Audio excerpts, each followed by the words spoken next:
pas. Parce que gros et ça dit c'est ça du chômage.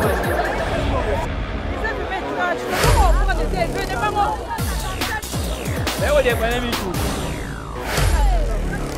Si vous voyez, quoi, je peux perdre des bélés.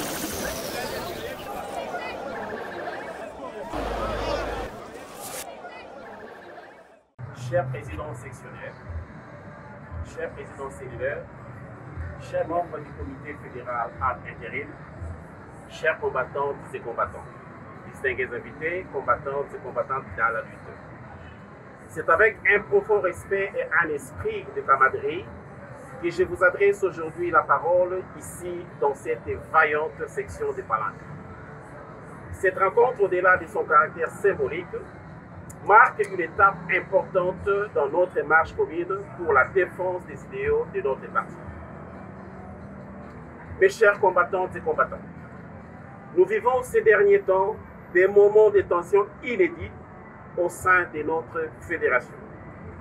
Tension née d'une décision précipitée, relayée par des réseaux sociaux, portant sur la prétendue nomination d'un comité fédéral dont la mise en place viole de manière flagrante les statuts de notre parti ainsi que les valeurs fondamentales.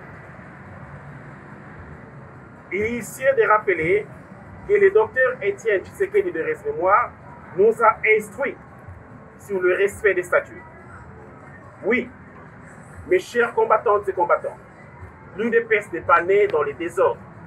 Elle est le fruit d'un combat acharné contre l'arbitraire, la corruption, l'exclusion, le tribalisme et toute antivaleur qui mine notre société.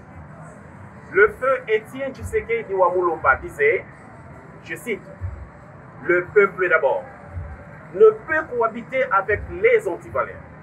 Là où règne la corruption, l'injustice et la trahison, la démocratie ne peut respirer. » Il cite Étienne Tshisekedi Wamulomba. Combattantes et combattants, face à cette situation, notre fédération, dans le respect des valeurs d'obéissance au texte, avait délégué une équipe conduite par les vice-présidents Mayulu et l'honorable Louali Liepouma-Pierre auprès de son Excellence, Monsieur l'ambassadeur Constant Kalala Maïba, afin de lui présenter la situation de notre position quant à la récente décision désignant les membres du comité fédéral.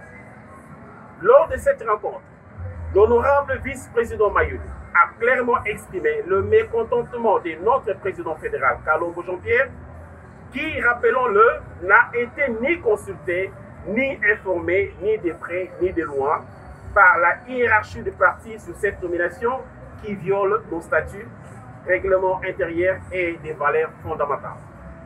En effet, son Excellence, Monsieur l'ambassadeur, homme de droit et de rigueur, a interrogé l'honorable Wali sur l'existence d'un arrêté officiel.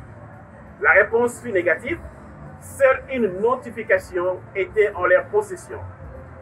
À la question de savoir qui était émis cette notification, la réponse fut le CNRE. L'ambassadeur s'est alors interrogé comme tout homme de bon sens. Est-ce que le CNRE qui nomme ou le secrétaire général? La réponse est évidente. Son Excellence, Monsieur l'ambassadeur, a donc recommandé à l'honorable Louali Liepouma d'attendre l'arrêté officiel signé par le secrétaire général, soulignant que les bureaux sortants devaient continuer à gérer les affaires courantes jusqu'à la notification formelle. Chers combattantes et combattants, nous avons sensibilisé nos présidents sectionnaires et cellulaires pour qu'ils soutiennent l'honorable Louali, tout en appelant à un recours légal et régulier auprès du CNRE.